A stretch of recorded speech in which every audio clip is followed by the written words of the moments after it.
Hello, everyone. My name is Andrew. And my name is Anna. And you're listening to the Culips English podcast. Hello, everyone. Welcome back to Culips. You're listening to Chatterbox, which is our series designed for intermediate and advanced English learners. And in a Chatterbox episode, we present natural, unscripted conversations about a wide range of fascinating topics. Might be a current event or a trending issue, something like that. Now today I am happy to be joined by my co-host Anna. Hello Anna, how's it going? I'm great, thanks. How are you, Andrew? I'm really good, and I'm excited to talk about our topic for today, Anna. Actually, this was something that you suggested, and it was right up my alley. I think maybe regular listeners of our Chatterbox series will know that I tend to be interested in issues regarding technology and the internet, and this is one of those topics that covers both of these things. So, Anna, thank you for choosing this topic. In today's episode, guys, we're going to talk about the idea of digital modesty. In a nutshell, this basically means limiting how much you share online. It's a topic that many people are talking about these days as we all battle with finding a balance with how much we consume and share online and on social media. So Andrew and I are going to talk about our own personal experiences and opinions about digital modesty and discuss our own digital habits and the choices we make when navigating through cyberspace. I think this is going to be a very thought-provoking conversation, and I hope everyone listening out there, I hope you guys will enjoy it too. And guys, by studying with this episode, you'll be able to build your vocabulary about digital and online culture. Of course, you'll be able to improve your listening skills as well, and you'll get familiar with idiomatic expressions and slang related to online behavior and social media. Now, there's also a transcript and a study guide available for this episode if you are a Culips member. Using the study guide while you listen is a great way to improve your learning experience with Culips. By becoming a Culips member, you'll also support the work that we do here at Culips and help us to keep creating English lessons for people all around the world. And there's also a lot of other benefits. Membership comes with tons of bonuses and perks, such as ad-free audio, access to our member-only series, the Fluency Files, invitations to our monthly member live streams. There's our member-only Discord channel as well. So there's lots of goodies that you get when you're a member. If you're interested in signing up, just visit our website, culips.com, or follow the link in the description for this episode. Lastly, we wanted to give a shout out to our listener, Jamka22, who left us a lovely comment and a 5-star review on Apple Podcasts. Jamka22 wrote, "I'm very happy to have the opportunity to study with you. I'm 52 years old. I'm from Brazil and I've been living in Italy for almost 20 years. I listen to Culips every day trying to improve my English. Thanks!" 3 exclamation marks, I will say. "You're great." Thank you so much, Jamka. That's wonderful. We really, really appreciate it. Yeah, thank you, Jamka. And I have to say, I'm jealous. Coming from Brazil and then moving to Italy sounds pretty good. 2 amazing countries there that I haven't visited, actually, but one day I hope to visit both. Anyways, thank you so much, Jamka, for that wonderful review. And thank you to everybody who has been leaving us reviews and 5-star ratings on your favorite podcast apps. We really do appreciate it, and it helps to spread the word about Culips to other English learners from around the world as well. So please keep it up. And with that being said, we are ready to get started with our conversation here today about the topic of digital modesty. Digital modesty. And we're going to break this down for you guys step by step before we really get into the nitty-gritty details. And we'll begin with defining modesty. And Anna, I went to the dictionary and I found the definition of modesty here. And there are 3 main definitions for this word. I thought we could go through all 3 because they all kind of hint on what digital modesty is. There's a little element of each definition that applies to the concept of digital modesty. And yeah, we can just go through all of the definitions here. So I'll start with the first one, which is modesty means the fact of not talking much about your abilities or your possessions. Okay, so if you are a modest person, I think we often use it here in the sense of the adjective, right? You're a modest person. And so that means that you don't really brag or talk about yourself too much, right? Another word that we could use is humble, I think is a good synonym there. You're humble, you're modest. Another one that is a common way that we use this word modesty is to talk about the clothes that we wear and the action of behaving or dressing, but I think especially dressing so that you don't show off your body too much or so that you don't attract any sexual attention. And this varies from culture to culture, and sometimes there's a religious element as well. But modesty can also mean the clothes that you wear and how you present yourself in the world. And then finally, the last way that we can use this word modesty is the state of not being very large, expensive, or important. And again, I think here we use it as an adjective. Like you'll often hear people say something like, I had a modest upbringing. What does that mean, Anna, if I said I had a modest upbringing? I think what it would mean for me, what I would understand from that is that you lived in, let's say, a normal sized house. You didn't come from a particularly wealthy family. You had access to things, but you weren't particularly wealthy, but equally, maybe you weren't particularly poor either. So that's what I would take from that. And the one thing I was thinking about when you said it, Andrew, is Warren Buffett, who's the really famous investor, and he lives in a very modest house, which I think a lot of people find is really unusual. He lives in the same house that he bought in like 1970 or something like this. I can't remember exactly, but he lives in a very modest house, which is unusual given the fact that he's a multi-billionaire. I think Elon Musk also has said that he's lived in very modest houses before and sometimes just sleeps on his friends' couches and stuff. Like another crazy billionaire, right? And you think that these guys would be living in these mega mansions, but instead they're living very modestly. And that just means that they're not too extravagant, right? They're not really displaying their wealth and showing off their wealth and living the lifestyle you would imagine a billionaire would live, but instead it's more smaller scale, more humble. And that's the definition of the word modest. So if we take all of these definitions then, guys, and we put it together, it's really about just not showing off too much. I think that's the core, right? Is you're not showing too much to the world. You're not showing your wealth. You're not showing your body. You're not showing your possessions. You're kind of staying humble and more secretive. And I think that's the sense of the word that carries over into this expression, digital modesty. And I have to say here, I think we should be clear. This is not really a common idea, right? Digital modesty. This is a new idea. But when you suggested this idea topic, I was like, digital modesty. I wonder what that's about. I didn't know exactly what it was from the get-go. So guys, we'll explain the concept to you here in this episode, but it's something that you might have to explain a little bit if you want to chat about this with your friends in the future. If you just say to your friends, like, what do you guys think about digital modesty? Probably the reaction that you're going to get is, what's digital modesty? I would imagine. I think that is how most people would respond. And maybe you could sum it up for us in your own words. What do you think? What is digital modesty? Well, to give you a bit of context, guys, I was listening to a podcast, and this is the first time that I heard of it as well. And it's a concept that has been developed by somebody called Mary Harrington. Mary Harrington was a guest on this podcast I was listening to, and Mary Harrington is a UK-based writer. She contributes to a publication called Unheard. She has a weekly column. She also has a book called Feminism Against Progress, which actually focuses on women's rights in the biotech age. So this is obviously an area that she's really interested in and writes about. And she was on this podcast talking about this idea that she came up with, which is digital modesty. Essentially, what I would say is that it's how much you share online and what your boundaries are about sharing online.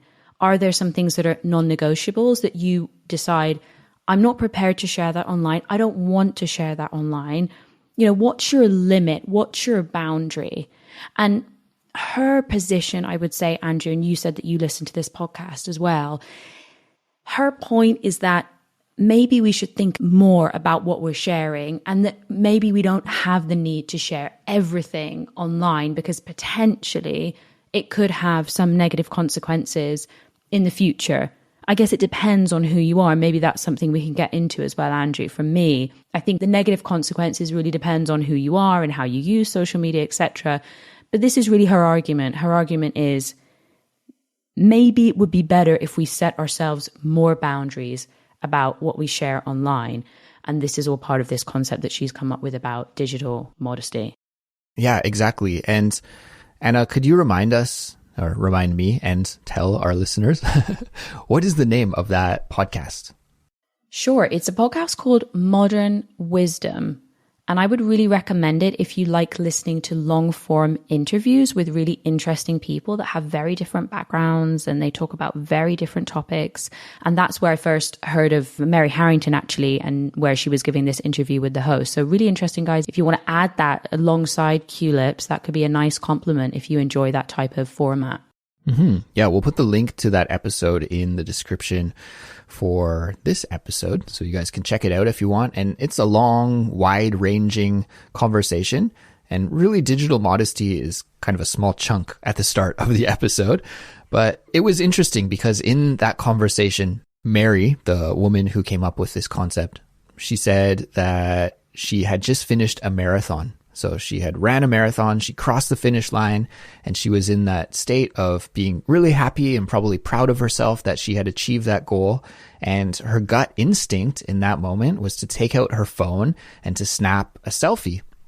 And just as she was about to take the selfie, she was like, what is like the underlying reason that I want to take this photo? Is it that I want to have a memory of this moment for me, or is it that I want to share this with my social network and for them to see what I've done and sort of in a way to kind of boast, I guess, right? Like, oh, I just finished this marathon. Here I am. And then she thought, okay, what is my underlying reason? And then what is the reaction going to be? So maybe out of, I don't know, if she has like, let's say 90% of her followers on Instagram or wherever she would post this photo are going to say good things, like congratulations, well done, oh, good for you. And then there would be 10% of people who I can't remember the expression that she used, but she had this great expression that she called like the haters, the people that follow you. I think she said hate follow, maybe. Like you have those people out there that are just rooting against you. And in fact, Mary Harrington, she called herself a professional opinion haver. So she's very opinionated. She's got strong ideas and strong beliefs. And of course, these people always are going to have haters, right? So she said, 10% of my followers maybe online are people that follow me so that they control me, so that they can leave negative messages. And so she was thinking about that. Okay, well, I'll get mostly positive feedback, but I'm going to get some negative feedback. And that one negative comment maybe has the potential to ruin my day. And so is it worth it? Do I want to have this great feeling like I just finished the marathon, I'm on top of the world, I'm feeling amazing, and then that one comment could really spoil my day and break my good mood? So she was like, I don't really need to do that. I'm just going to hold back. And that's kind of where this idea of digital modesty started for her. Exactly, Andrew. I think that's a really good way of putting it. It was that moment where she took the selfie and she's like, what am I doing? Like, why am I sharing this? Is it really necessary? I wonder, Andrew, maybe we can start with some questions here. Do you personally think it's important to be mindful of what you share online, as Mary said? Yeah, I really like this idea of digital modesty. And it's something that I think you and I, Anna, we both think about. And we talk about it a little bit offline sometimes before we record Culips or after we record Culips, because we both are online people, right? We both have an online presence with Culips, with your podcast as well, Anna. And so, we're not celebrities at all, but we do have an online presence and we do need to put a little bit of ourselves online. I think if I didn't have Culips, I would probably be a very offline person. In my personal life, I do have a personal Instagram account, but it's locked. It's private. I don't have too many acquaintances on there. It's mostly just my close friends that I really know and trust, and my family, and even, classmates from high school or past classmates from university, or acquaintances like people that you don't know very well, or people that I've known at one time but I don't really know now. I don't have anybody like that on my followers list or people who follow me. So I don't really like sharing too much of myself online. And so it's tough. I'm always debating, how much should I share with my Culips audience as well? Of course, a lot of the stuff that we do here at Culips is talking about our daily lives. And as a complement to that, it's really nice to be able to share pictures that go with it, right? If I'm talking about what I did or what restaurant I went to or some activity, it's nice to have a picture that accompanies that. So I do like to share that with our audience. But at the same time, where is the boundary? How can you protect yourself, and how can you keep some intimacy in your life, right? That's one of the things that Mary Harrington goes into in her interview as well. If you share everything, then nothing is private, nothing is special to you and for your family. And yeah, so I don't know. It's really tough. It's something that I struggle with, knowing what is appropriate to share and where's that boundary, what is oversharing online. What do you think, Anna? Absolutely. And I completely agree. And I think we're massively on the same page. And the reason why I suggested this topic is because I think it's something that I've thought about and I'm interested in. And maybe you're listening to this, guys, and you're thinking, well, maybe it's not as important for me because I don't have a profile with a few followers. And I think that is a relevant point. It's like, maybe this is something that's more pertinent to people who have, like Mary Harrington, for example, who has a public profile. She's got social media accounts out there and she has a lot of people following her. Like you said, in our case, Andrew, like, of course, we're not celebrities or anything like this, but it's true that I'm the same as you. If I didn't have a podcast, if I didn't have a business, I wouldn't be on social media at all. And in fact, I don't have any personal social media. That's a choice. I don't want it. I don't think that anyone really cares about me taking a selfie and putting it on Instagram. Like, no, literally nobody cares. I really don't think they do. So that's one thing that's a personal thing as well, guys. I would say, of course, I'm talking from my perspective, in my opinion. I'm not saying that other people shouldn't share. I think it's just really personal. I think it also depends on your personality. Are you somebody that normally overshares anyway? We all know somebody that, the first time you meet them, they tell you everything about their life and you're like, whoa, I just met you and I know everything about you. And then other people who are more private. And I think that goes across into the way that people use social media. Some people feel very comfortable sharing, and actually they get a lot of almost positivity or positive feedback from that. And then other people feel less comfortable. I would definitely say I'm in the less comfortable category. And I'm really conscious. So there's a couple of things that I won't share anything in a personal context. I don't have any personal social media accounts at all. And then for me, I have a couple of like non-negotiables. So for example, I won't post anything about where I live, like the location. And sorry guys, here I'm talking about from a business perspective. So here I'm talking about the account I have for the podcast. So I won't share anything about like the neighborhood or where I go in the neighborhood, because I feel like that's kind of my own little private bubble. And, that's just something I don't feel comfortable sharing. And I won't post too many pictures of like my friends or my family or my partner, for example, because I haven't asked them. So I feel like there's also a thing for me of, I want to keep that professional account professional, and I prefer to just keep it that way. So for me, it's a very conscious decision of, I won't post anything about where I live or kind of the things I do in my private life, unless it's things like holidays, for example, or maybe going to the mountain, which I do like sharing those things.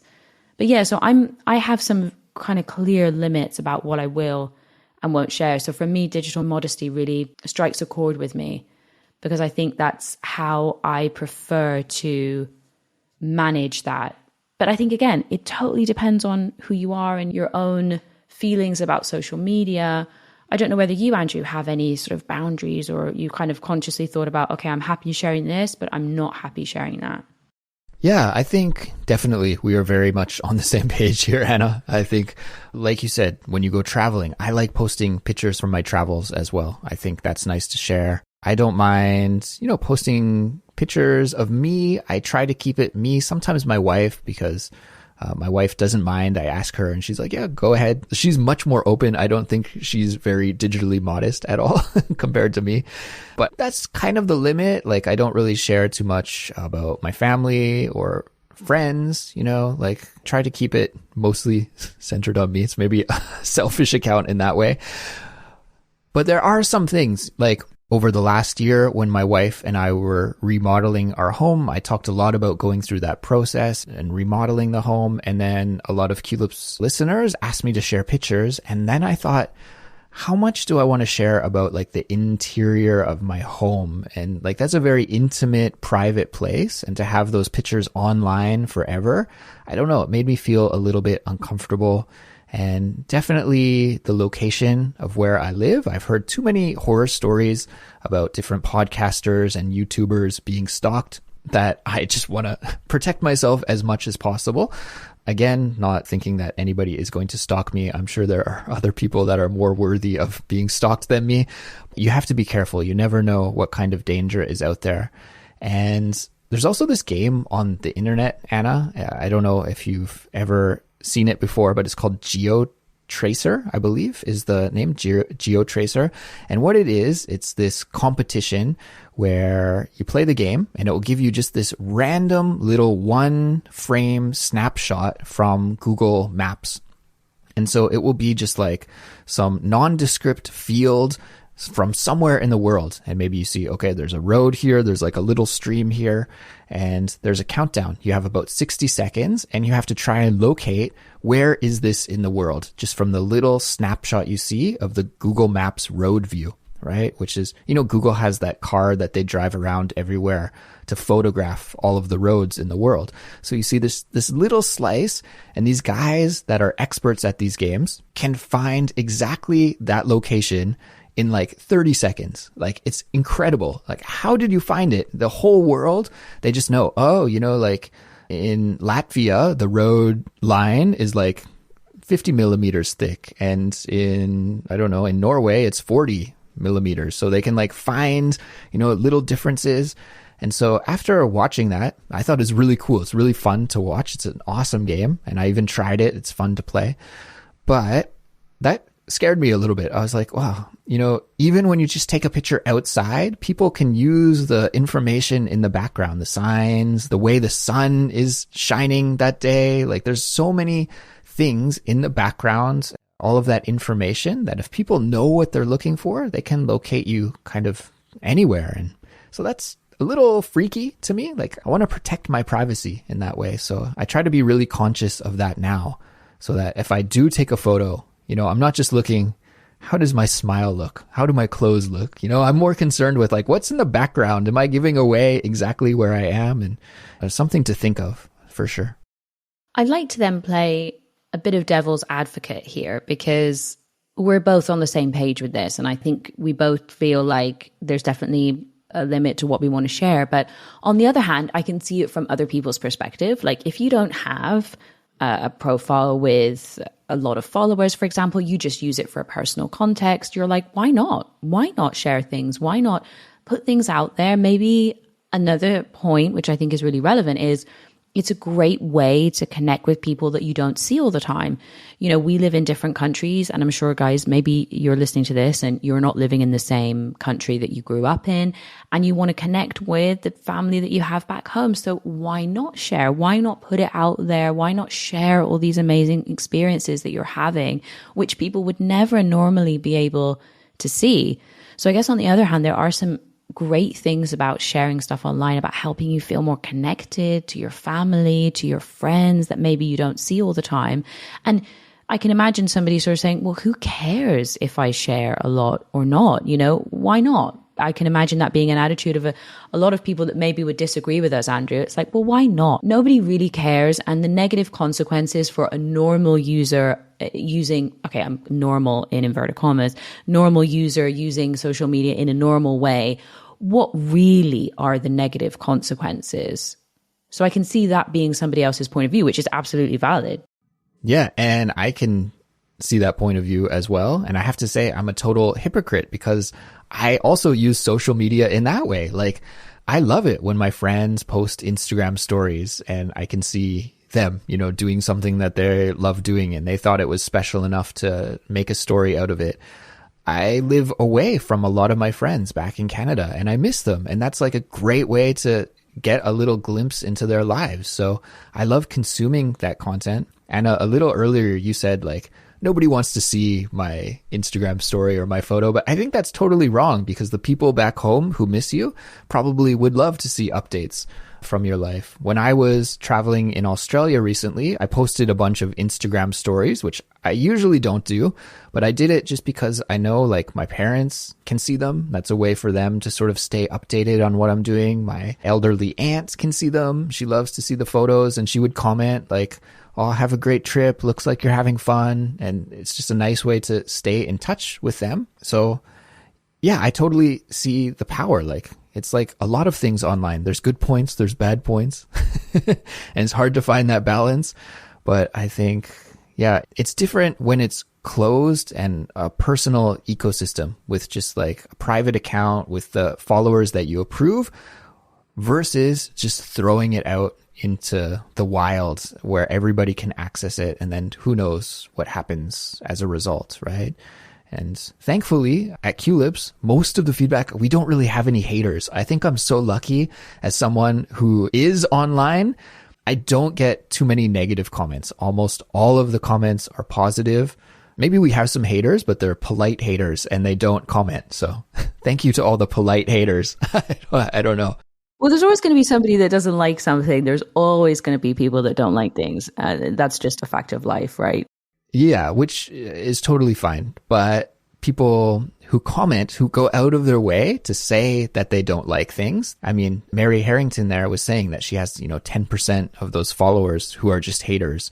And I think at Culips, at least I don't have that. So if I had to deal with that, I think I'd be much, much, much more reluctant to post as much as I do. And not saying that I post a lot, but, if for every 9 positive comments, I had one that was just cutting and damaging, like I'd be very reluctant. I think I'm very sensitive in that way. I'd be really reluctant to post in the future. So yeah, thankfully I don't have to deal with that issue at all. Do you ever have any haters online, Anna?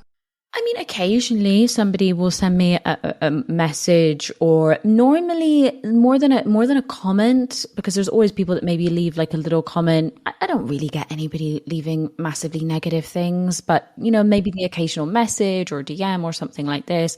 And honestly, I just mainly, sometimes people have a valid point. Maybe they'll say something about the podcast. Maybe they'll say that would be really great if you, well, maybe they don't say it quite like that, but what they're trying to say is it would be great if you could change this. Okay, fine. That's an absolute valid point of feedback. You've got to listen to the constructive, maybe not so constructive, but criticism as well. But, if I feel that it's something that's just baseless and it's just sent from that, then I think the best thing in most cases is just to, okay, great, and just move on. But again, like you said, I do not have a big profile. I cannot imagine what it is like to be somebody that has, I don't know, hundreds of thousands of followers, that receives hateful comments. I really can't imagine that. I haven't been through it. I haven't experienced it. So like you said, Andrew, if that were me, if I were in their shoes, maybe I would even be even more private about it. And actually thinking about it now, I guess what we can conclude from what we've talked about is that it really depends on, who you are and, your personality, how much you like to share, but also what your profile is on social media. I guess that's kind of what you're saying. And when I think about it, I think about some people that I follow on social media that have really big profiles that are quite controversial figures. And I'm thinking about one person in particular, and they don't actually share anything really about their personal life. So they have really controversial opinions and they get a lot of attention, but they don't share anything about their personal life. And I don't know whether that might be a pattern for people who are more controversial. Maybe they sort of think, maybe I'm happy to put this out there, but I want to keep this area sacred, essentially. And I think it's that classic thing of like a division between your work life and your home life. Some people like to have a commute so they can distinguish between when they're at work and when they're at home. And I guess it's kind of the same sort of thing. It's like if you have a page that's for your business or for your work, it's like work and it's not your home life. So you want to kind of separate them out. But yeah, I mean, and actually I wanted to mention, yeah, you said that people would be interested in seeing it. I mean, I think probably only my gran, maybe my mum, but probably not even my mum, to be honest. And, you know, I have to say there's a really nice thing, guys. If you don't like sharing on social media, it's not your thing. I have a little trick that you can do if you have family that you live in other places. One thing I do with my gran, because she likes to be in touch with things, but she doesn't have any social media, I send her postcards. But postcards with pictures. So pictures of me or me and my partner or whatever. There's like lots of little apps that you can use these days that send the postcards automatically. Oh, it's like a digital postcard? Yes, it's like a digital postcard and it sends it from around the world. And, you know, it's on an app and you can add a photo. And it's a really nice way to share moments without using social media. So that's a little life hack sharing with you, sharing with you there. I like that. The digital postcard. I'll have to try that out. I mean, the analog postcard would be awesome too, right? Like, you know, writing by hand. No, it comes in there. No, it is. It is physical, but you order it online. So it's like on an app and then they send it from there. I don't know, wherever, but it arrives in the post, but you just don't have to send it, if that makes sense. And you can add on your pictures. So you make it, you design it in your app, you choose the photo. Do you write the message in the app? Yep, you can write a message, you can put the location, the date, and then you put the address and then it sends it and it arrives. Oh, okay. Cool. So it's like a little combination of both, the analog and the digital.